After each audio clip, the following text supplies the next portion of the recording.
Alors bonjour à tous. Aujourd'hui, on va parler de la digitalisation du marché de l'administration de biens. Alors comme ça fait pas forcément rêver pour tout le monde, mais en même temps, c'est un secteur d'activité qui a besoin de se transformer.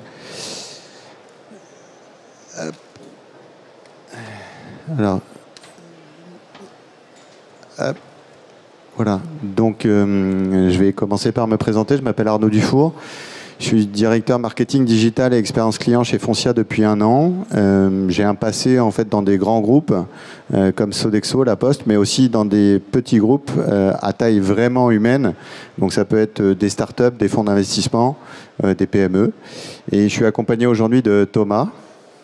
Bonjour, du coup Thomas Mingui, moi je suis responsable grosse marketing chez Foncia. Je suis arrivé il y a maintenant 4 mois. Et moi j'ai un background plutôt start-up, monde de l'éditeur de logiciels. Donc voilà, j'ai rejoint l'aventure pour apporter un peu de toutes ces compétences growth dans un groupe un peu plus ancien. Alors Foncia, justement c'est une entreprise, on est numéro 1 en Europe, on est expert dans les services immobiliers. On a plus de 600 agents sur le territoire national. Donc ça aussi, c'est de la digitalisation, puisque aujourd'hui, vous savez que vous allez rentrer dans une agence, mais dès que vous rentrez, en fait, il y a une expérience qui se passe, et c'est une expérience que vous pouvez partager, notamment, et toutes les entreprises le savent aujourd'hui, qu'on a une implémentation territoriale, c'est tout ce qui est avis, questions, sur des plateformes de type Google My Business. Donc Foncia, on est premier administrateur de biens, je le disais, c'est 10 000 collaborateurs et collaboratrices. On est premier syndic de France, soit avec 70 000 immeubles gérés en gestion de copropriété. On est également premier loueur de France avec 400 000 biens gérés. Et on réalise aussi, de par l'activité transaction, à peu près 17 000 ventes par an. Donc la seule activité qu'on ne fait pas dans l'immobilier, c'est la promotion. Et justement, en image, vous voyez un peu plus en détail nos métiers. Donc, comme je vous le disais, on fait de la gestion de copropriété, la gestion locative, la location, l'achat, la vente, mais aussi une autre activité qui est la location vacances. Donc, on a des propriétaires qui ont des biens dans des zones intéressantes pour les vacances, comme la montagne et la mer, et ils mettent à disposition en fait leurs biens. Nous, on assure en fait la gestion locative comme une conciergerie, où on propose justement à des candidats locataires, à des vacanciers, de venir partager un moment dans des biens qui sont dans des endroits où on a envie de passer du temps. Alors Foncia, en fait, et c'est aussi l'occasion de dire pourquoi en fait on a rejoint ce groupe. Foncia, c'est une entreprise qui se transforme parce que de toute façon le marché fait qu'on doit se transformer. C'est une entreprise en fait qui a entamé un véritable virage il y a environ 6 ans. Tout simplement, comme toutes les entreprises, on avait des outils de type ERP, etc. Et finalement, le ERP, en fait, ça nécessitait beaucoup d'interactions humaines et des interactions qui ne sont pas forcément utiles, qui sont chronophages, qui poussent en fait les gens à passer beaucoup de temps à remplir en fait des pages. Et en fait, l'idée c'était d'automatiser un maximum de tâches pour simplifier en fait la vie des utilisateurs, clients bien évidemment, mais aussi nos gestionnaires, pour qu'ils passent moins de temps à faire des tâches administratives, plus de temps sur le terrain avec les clients. Donc ça, c'est un véritable chantier qui a été engagé, qui est pratiquement terminé, même si on dit qu'un chantier digital n'est jamais transformé, puisque soit c'est la concurrence qui vous pousse à vous transformer à nouveau. Mais en tout cas, aujourd'hui, on a 90% du parc qui est installé avec notre nouvel outil, notre nouvel ERP qui est Millennium. Et en fait, cet ERP a amené de l'interactivité avec nos clients. Donc, ça veut dire que quand on saisit quelque chose, quand on est gestionnaire, automatiquement, en fait, le client voit la mise à jour sur son application mobile MyFoncia, mais également aussi sur sa version desktop, donc intranet. C'est une manne d'informations énorme, puisque aujourd'hui, avec les chiffres que je vous ai cités tout à l'heure, c'est des milliards de lignes d'informations en fait, qui transitent à travers cet outil et qui permet en fait d'acquérir de la data. Et on sait qu'en fait, la digitalisation passe par la data et l'exploitation de la data. Donc c'est justement grâce à ça qu'on va pouvoir se transformer et apporter notamment des nouveaux services. Peut-être à toi. Effectivement, comme disait Arnaud, aujourd'hui, on est en pleine transformation. On génère de plus en plus de data de par toutes nos activités, mais aussi de nouvelles activités qu'on lance. Ce qui fait qu'on se construit vraiment un trésor de guerre pour venir alimenter nos bases de données. Sauf que cette base de données, aujourd'hui, il faut être capable de l'exploiter. La data brute, c'est très bien, mais si on n'en fait rien, ça n'a pas de valeur. Donc le premier chantier, c'était l'uniformisation de la data et la centralisation dans ce qu'on appelle un data lake. Donc vraiment de pousser tout dans une seule source de données et de venir en surcouche créer des moyens d'exploiter cette data. Donc là, on est en ce moment en train de challenger justement ce qu'on appelle une Customer Data Platform qui puisse unifier toutes nos sources de data, que ce soit, comme disait Arnaud, lorsque vous vous connectez sur votre application, lorsque vous allez sur le site web de Foncia, lorsque vous faites une demande à votre gestionnaire, de pouvoir être capable de tout centraliser dans un profil unique et de pouvoir exploiter cette data, donc soit pour venir fournir des services supplémentaires, soit pour améliorer tout le parcours de nos clients. Un exemple concret, vous arrivez dans un nouvel appartement en tant que locataire, vous avez toutes les démarches à faire, par exemple pour votre déménagement, ouvrir vos contrats.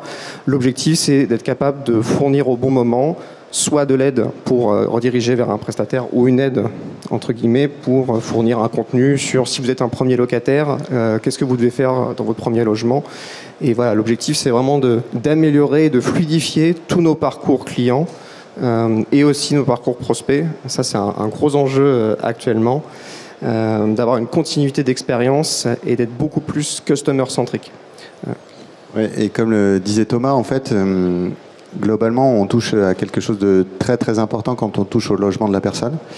Vous avez soit l'aspect financier, quand vous êtes une banque, c'est hyper important de voir où va votre argent, ce que vous faites de votre argent. C'est pareil pour la santé. Et aujourd'hui, en fait, on a des habitudes de consommation, d'utilisation qui sont les mêmes. Finalement, on veut reproduire ce qu'on vit au quotidien dans d'autres secteurs d'activité.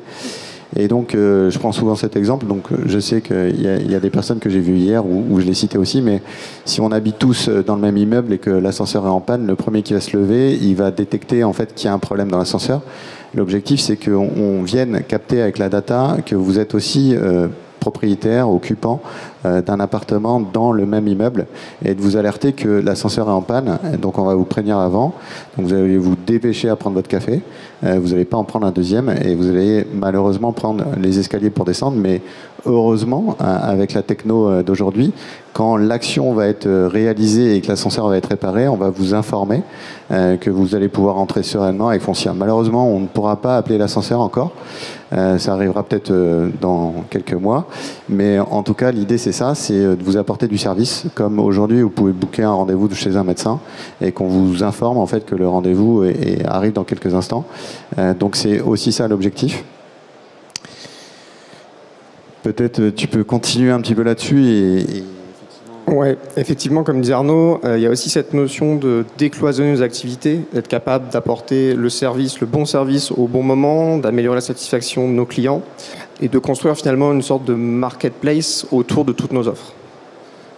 Oui, c'est ça, la marketplace. En fait, comme on le disait tout à l'heure, on a lancé le dossier locataire il n'y a pas très très longtemps. L'objectif était de simplifier le dépôt de dossier versus on va en agence, on nous dit ce qu'il faut apporter, on revient, on scanne, etc. Donc là, l'objectif, c'était de mettre à disposition un outil qui permet en fait de déposer ces pièces en ligne. De l'autre côté, on a créé un algo qui vérifie les pièces pour vérifier qu'il n'y a pas de contrefaçon. Et en fait, on interagit entre le candidat locataire et le gestionnaire qui va pouvoir vérifier en fait l'état du dossier et fournir une vision de l'état dans lequel il est et de sa validité ou non de la candidature. L'avantage de ça, c'est qu'on veut aller un peu plus loin et comme on le disait, c'est pas juste vous dire ok, vous êtes conforme et vous avez votre prochain loyer, c'est de vous accompagner jusqu'à l'entrée dans le logement et encore après. Donc comme le disait Thomas tout à l'heure, c'est d'agréger des services. Aujourd'hui, on va les proposer en fait pour tous nos clients, mais c'est de les contextualiser. Donc c'est par exemple quand vous vous apprêtez à prendre votre logement, c'est de vous dire qu'il faut une multirisque habitation, une assurance que vous pourriez contractualiser directement en ligne. De l'autre côté, si vous êtes jeune, vous avez peut-être un peu moins de moyens. C'est aussi de vous proposer en fait la location d'un utilitaire pour pouvoir déménager. Et donc c'est d'agréger tous ces services-là qui vont vous permettre de ne pas vous poser de questions finalement et de vous dire c'est super, en fait je suis en train de suivre un parcours global et peut-être que demain j'arriverai directement dans mon logement et j'aurai mon contrat d'électricité ouvert, mon contrat box, peut-être avec des partenaires, le canapé sera installé, il y aura peut-être la petite cloche qui viendra siffler en disant que le micro-ondes est prêt. On va très très loin, mais en fait c'est un peu ça, l'objectif c'est de trouver des moyens, des services, des outils qui vont permettre de simplifier la vie des gens, et quel que soit votre statut, locataire, copropriétaire, bailleur. Et donc, c'est pour ça que la data est hyper importante puisqu'elle contextualise l'instant dans lequel vous êtes. Et c'est encore plus vrai pour la partie prospect, puisque en fait, vous avez tous, on est tous passés par le statut de locataire et puis après avec des envies d'achat. Et donc, si on décèle, en fait, vous avez une envie d'acheter, c'est de vous proposer le bien qui correspond à vos attentes. Et plutôt que de vous dire, connectez-vous, créez une alerte, et puis postuler ou téléphoner. Donc c'est aussi ça l'objectif, c'est vraiment d'améliorer l'expérience client et encore une fois, de rendre du temps à nos gestionnaires pour qu'ils passent du temps sur le terrain avec les copropriétaires, les présidents de conseils syndicaux, etc., pour comprendre le besoin et détecter aussi les opportunités de demain. Ouais, alors juste aussi pour compléter ce que tu viens de dire, il y a aussi un gros chantier sur la personnalisation des communications. De cette data, on veut aussi se nourrir pour comprendre quels sont les canaux dédiés pour les typologies clients. Aujourd'hui, c'est vrai qu'on a une démarche très centrée sur l'email, mais par rapport aux populations, par rapport aux typologies de nouveaux clients et nouvelles attentes, l'email, c'est un canal qui est en perte de vitesse. L'objectif pour nous, c'est de détecter les bons canaux pour les bons clients et venir leur proposer les bons touchpoints.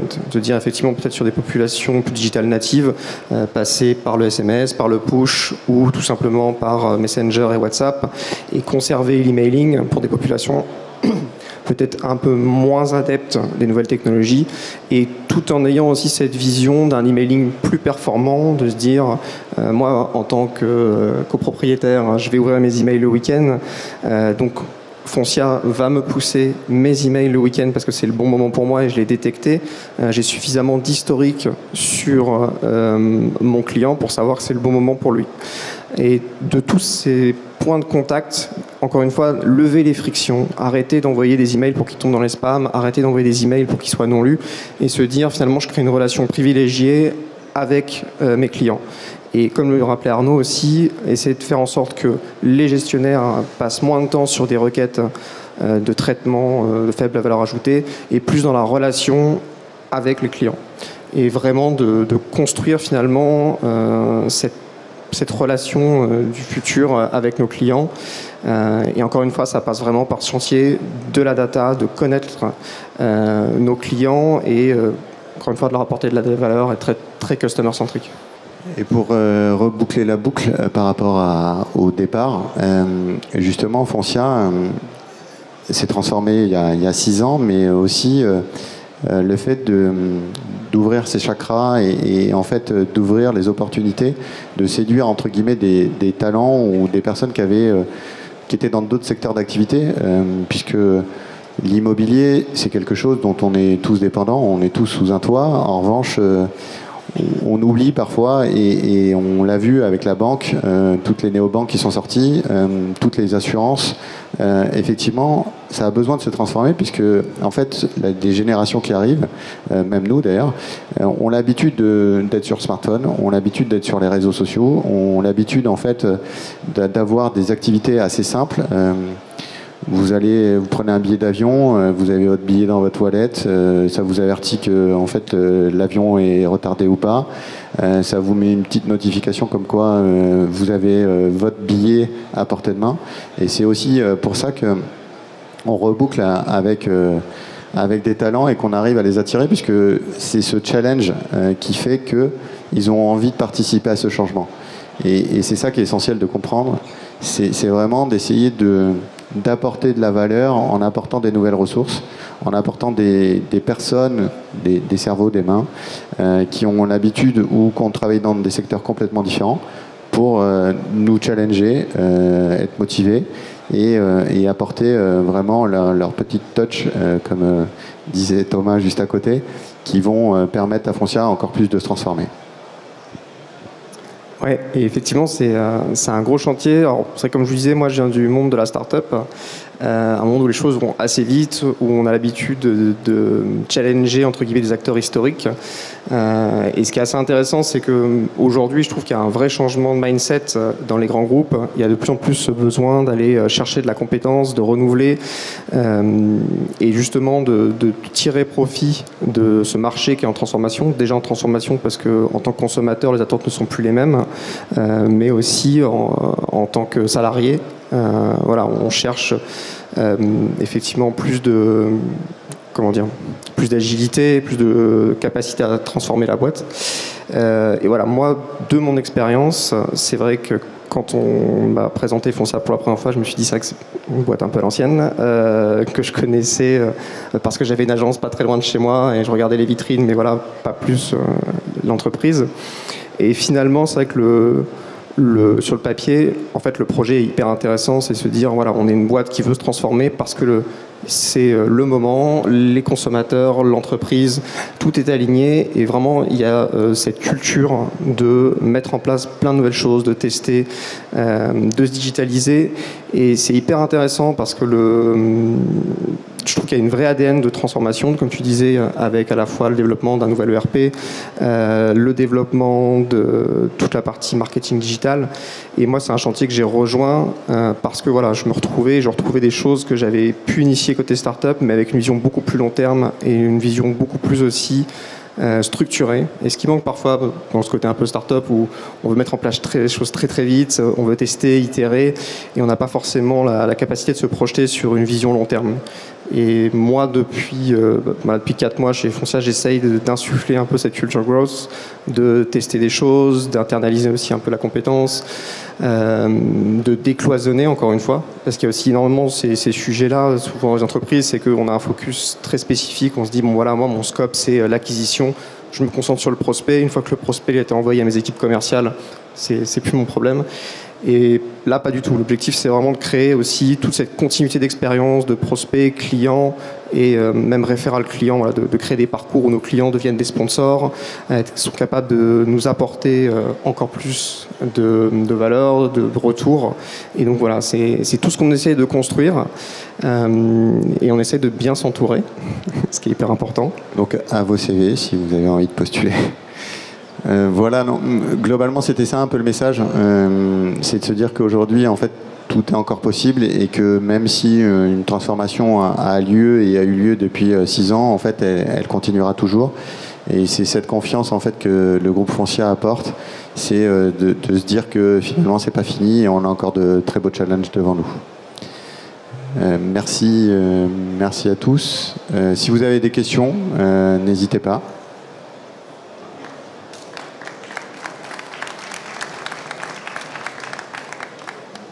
Pas de questions, peut-être des CV.